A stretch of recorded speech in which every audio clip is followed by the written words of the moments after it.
Very good morning to all students. Girls, अभी इसके पहले जो मैंने वीडियो आपको भेजा है उसमें ये जो मैं स्क्रीन एक हमेशा आपके लिए बनाती हूँ जिसमें जिस सब्जेक्ट पर मैं बोल रही हूँ उसके बारे में जो मैं बोलने वाली हूँ वो लिखा होता है। वो इसके पहले के वीडियो में वो स्क्रीन को बैकग्राउंड में डालना मैं भूल गई हूँ, इसलिए आपको कुछ एक और दूसरा इमेज दिख रहा है। पर आप उस इमेज पर कंसंट्रेट मत कीजिए, उसमें जो मैटर बोला गया है उसको देखिए, क्योंकि उससे रिलेटेड जो नोट्स हैं वो भी आपके ग्रुप पर मैं ऑलरेडी डाल चुकी हूँ। मैंने कल ही इसके नोट्स ग्रुप पर डाले हुए हैं। तो वो जो एक नॉर्मल स्क्रीन होती है वो उसमें न होते हुए एक इमेज है, आप इमेज पर ध्यान न दें। और इस उस टॉपिक से रिलेटेड नोट्स ऑलरेडी ग्रुप पर गए हुए हैं। कल हमने उस वीडियो में हमने जो पढ़ा वो था पावर्स ऑफ डायरेक्टर्स, यानी कि अधिकार, संचालकों के अधिकार। और तब भी मैंने आपको बोला था कि अधिकारों के साथ कर्तव्य भी आते हैं। संचालकों को अगर सिर्फ कर्तव्य ही दिए जाए और उनको अधिकार नहीं दिए जाए तो वो एक बिना दांत वाला, बिना नाखून वाला शेर होगा जो शिकार कर ही नहीं पाएगा। और इसलिए केवल कर्तव्य न देते हुए कर्तव्यों के साथ अधिकारों का देना भी बहुत ज़रूरी है। तो उनके अधिकार क्या है ये तो हमने पढ़ लिए। तो आज हम सुनने वाले हैं या पढ़ने वाले हैं कि उनके कर्तव्य क्या है, ड्यूटीज़ ऑफ डायरेक्टर्स, संचालकों के कर्तव्य। तो इनके ड्यूटीज़ फिर से दो भागों में बांटे हैं: स्टैट्यूटरी ड्यूटीज़, न्यायिक कर्तव्य, और जनरल ड्यूटीज़ यानी कि सामान्य कर्तव्य। हिंदी मीडियम की गर्ल्स आप ध्यान दीजिए, न्यायिक और न्यासिक इनमें फ़र्क होता है। न्यायिक मतलब न्याय से संबंधित, यानी कि लॉ से संबंधित। तो ये स्टैट्यूटरी ड्यूटीज़ या न्यायिक कर्तव्य इनके कंपलसरी ड्यूटीज़ है। द वर्ड स्टैट्यूटरी, स्टैट्यूटरी शब्द का अर्थ होता है मैंडेटरी या कंपलसरी या स्टैट्यूट के अंतर्गत जो आता है। स्टैट्यूट मतलब कोई लॉ जो है गवर्नमेंट ने पास किया है उसके अंतर्गत जो आता है उसे हम कहते हैं स्टैट्यूट के अंतर्गत आने वाले या स्टैट्यूटरी या न्यायिक कर्तव्य। और न्यासिक ये जो दूसरा शब्द है जिसमें आप कंफ्यूज हो सकते हैं, न्यास मतलब कि ट्रस्ट या गुड फेथ। तो ये क्या है, ये जो हम जनरल ड्यूटीज़ है तब उसमें फर्स्ट जो जनरल ड्यूटी है वो है न्यासिक कर्तव्य, यानी कि act in good faith. Screen पर आप देखेंगे 1 नंबर पे लिखा है न्यायिक कर्तव्य या स्टैट्यूटरी ड्यूटीज़। वो ड्यूटीज़ जो एक स्टैट्यूट के अंतर्गत, लॉ के अंतर्गत आती है। और दूसरी है जनरल ड्यूटीज़ या सामान्य कर्तव्य। तो पहले स्टैट्यूटरी ड्यूटीज़ क्या है ये हम लोग देखते हैं, न्यायिक कर्तव्य क्या है।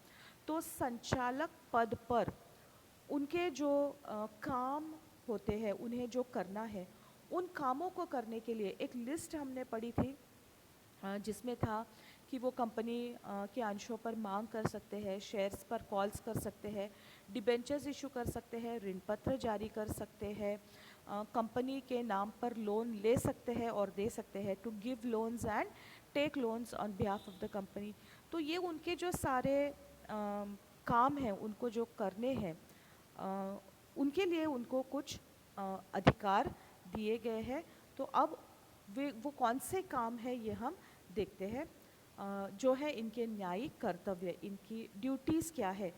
इसके पहले हमने जो लिस्ट पढ़ी वो सारे उनके पावर्स थे, उन्हें ये करने का अधिकार है, उन्हें वो करने का अधिकार है, परंतु उन्हें करना क्या है, उनके कर्तव्य क्या है। तो उनके स्टैट्यूटरी ड्यूटीज़ या न्यायिक कर्तव्य है to allot shares till the minimum subscription is reached, अंशों का आवंटन करना जब तक न्यूनतम अभिदान प्राप्त न हो जाए। मिनिमम सब्सक्रिप्शन मतलब कि न्यूनतम अभिदान। न्यूनतम अभिदान या मिनिमम सब्सक्रिप्शन क्या होता है, जब कोई भी कंपनी फर्स्ट टाइम बाज़ार में अपने शेयर्स इशू करती है तो एक मिनिमम लेवल होते हैं, एक मिनिमम लिमिट होते हैं, कम से कम इतने शेयर्स के लिए कंपनी को एप्लीकेशन आने चाहिए। अगर कंपनी को उतने भी एप्लीकेशंस नहीं आते हैं तो कंपनी को अपना बोरिया बिस्तर बांध के छोड़ना पड़ता है बिजनेस को। तो वो जो मिनिमम लेवल है उसे हम कहते हैं न्यूनतम अभिदान या मिनिमम सब्सक्रिप्शन। ये वो न्यूनतम अंशों की संख्या है, वो मिनिमम नंबर ऑफ शेयर्स के लिए एप्लीकेशंस है जो कंपनी को मिलने चाहिए। तो इस न्यूनतम अभिदान राशि के प्राप्त होने के पर शेयर्स को अलॉट करना, आवंटित करना, to sign annual returns and certificates, इनके ऊपर एनुअल रिटर्न्स और कंपनी के जो सर्टिफिकेट्स होते हैं उनके ऊपर साइन करना, to forward statutory report to the members को स्टैट्यूटरी रिपोर्ट, कंपनी के जो स्टैट्यूटरी रिपोर्ट्स मतलब जो कंपनी के ऑडिटर जो रिपोर्ट्स बनाते हैं, इसके अलावा जो कुछ रिपोर्ट्स शेयर होल्डर्स को देना ज़रूरी होता है। नॉर्मली कंपनी के एनुअल जनरल मीटिंग में audited profit and loss account और बैलेंस शीट शेयर होल्डर्स को दी जाती है। तो इन रिपोर्ट्स को फॉरवर्ड करना है इनको। To call annual general meeting, company की वार्षिक साधारण सभा बुलाना। To call extraordinary general meeting on requisition, विशेष साधारण सभा को बुलाना रिक्वेस्ट होने पर। अगर रिक्वेस्ट आती है कि कंपनी की विशेष साधारण सभा, या विशेष साधारण सभा मतलब क्या, कंपनी के वार्षिक साधारण के सभा के अलावा अगर इस तरह का कोई इम्पोर्टेंट मैटर है जो शेयर होल्डर्स के साथ डिस्कस करना है, उनके राय लेनी है, तो उसके लिए जो सभा बुलाई जाएगी उसे हम कहेंगे विशेष साधारण सभा या extraordinary general meeting. To prepare final accounts of the company along with the directors report, अंकेक्षकों के रिपोर्ट के साथ उन्हें एक डायरेक्टर्स रिपोर्ट भी बनाना है और ये भी शेयर होल्डर्स को भेजना है। टू अक्वायर क्वालिफिकेशन शेयर्स, ये इंपॉर्टेंट है। क्वालिफिकेशन शेयर्स मतलब कि योग्यता अंश। कंपनी अधिनियम के अनुसार कोई भी व्यक्ति कंपनी का संचालक तभी बन सकता है जब वो योग्यता अंश खरीदे। योग्यता अंश मतलब कि क्वालिफिकेशन शेयर्स, ये वो मिनिमम नंबर ऑफ शेयर्स है, ये वो न्यूनतम संख्या है अंशों की जो किसी व्यक्ति को संचालक बनने के लिए खरीदना ज़रूरी है। किसी को भी अगर डायरेक्टर बनना है तो उसे ये minimum number of shares purchase करने पड़ते हैं और उन्हें हम कहते हैं उन्हें हम कहते हैं क्वालिफिकेशन शेयर्स या योग्यता अंश। और कंपनी के वाइंडिंग अप पर, यानी कि अगर कंपनी को बंद करना है तो उस समय के जो सारे रिपोर्ट्स है या स्टेटमेंट ऑफ अफेयर्स है, मतलब कि कंपनी के कितने असेट्स है, कितने लायबिलिटीज़ है, वो सब तैयार करना और स्टेटमेंट ऑफ अफेयर्स को सबमिट करना। ये है उनके न्यायिक कर्तव्य, स्टैट्यूटरी ड्यूटीज़ या न्यायिक कर्तव्य। ये वो है जो उन्हें न्याय के अंतर्गत या स्टैट्यूट के अंतर्गत प्राप्त होते हैं। अब हम जो पढ़ने जा रहे हैं वो है जनरल ड्यूटीज़ है, इनके सामान्य कर्तव्य, जिसमें पहला है act in good faith. Hindi medium की स्टूडेंट्स ध्यान दीजिए, पहला जो था वो था न्यायिक कर्तव्य, और अब हम जो पढ़ रहे हैं वो है न्यासिक कर्तव्य, यानी कि ट्रस्ट या गुड फेथ।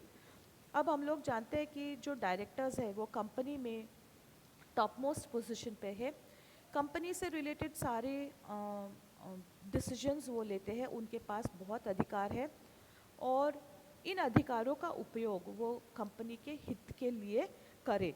या अंशधारी या शेयर होल्डर्स जब डायरेक्टर्स को इलेक्ट करते हैं, उनके लिए वोट करते हैं, तो वो ये अज्यूम करते हैं कि इनके पास कंपनी के इतने सारे पावर्स है, कंपनी की इतनी सारी बातें इन्हें पता है, तो इस इंफॉर्मेशन का उपयोग, उनके अधिकारों का उपयोग वो कंपनी के विरोध में या ऐसे किसी काम के लिए नहीं करेंगे जो कंपनी के हित में नहीं हो। तो ये मान करके, यानी कि उनका जो शेयर होल्डर्स का जो ट्रस्ट है, गुड फेथ है, उसको वो मेंटेन करेंगे और कंपनी के लिए जो अच्छे से अच्छा है वो करेंगे। अपने एक्सपर्टीज़ का उपयोग वो कंपनी के प्रोग्रेस के लिए, कंपनी को आगे बढ़ाने के लिए करेंगे। ये अज्यूम करके डायरेक्टर्स को इलेक्ट किया जाता है। तो उन्हें इस उनके ऊपर जो विश्वास रखा गया है उस विश्वास को उन्हें तोड़ना नहीं है। They have to act in good faith, company के हितों के विरोध में, या सीक्रेट प्रॉफिट नहीं उनको बनाना है, उन्हें अपना नहीं सोचना है, कंपनी के हितों के बारे में हमेशा सोच के काम करना है। तो इसे हम कहते हैं न्यासिक कर्तव्य।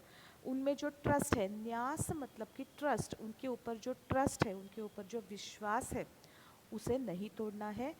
अब जो सामान्य कर्तव्यों में दूसरा है वो है कुशलता एवं दक्षता का कर्तव्य।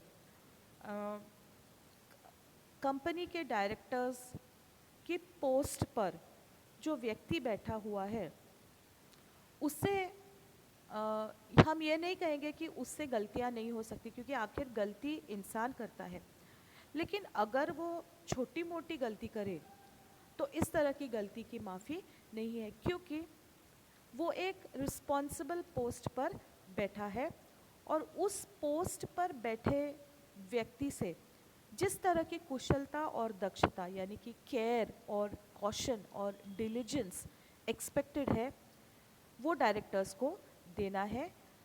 उस पोस्ट पर बैठकर उस पोस्ट को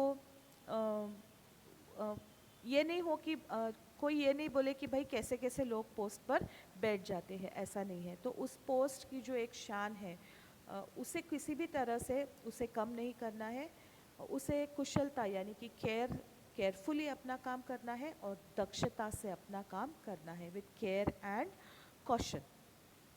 जैसे एक क्लर्क है तो क्लर्क के हाथ से छोटी मोटी गलती हो सकती है, वो क्लर्क है, हम उससे और क्या अपेक्षा कर सकते। पर अगर आप ऑफिसर के पोस्ट पर है, डायरेक्टर एक रिस्पॉन्सिबल व्यक्ति है कंपनी का, तो वो उस पोस्ट पे बैठ करके इस तरह की बेवकूफ़ियाँ उससे अपेक्षित नहीं है, इसलिए उसे केयर यानी कि कुशलता से अपना एफिशिएंटली अपना काम करना है।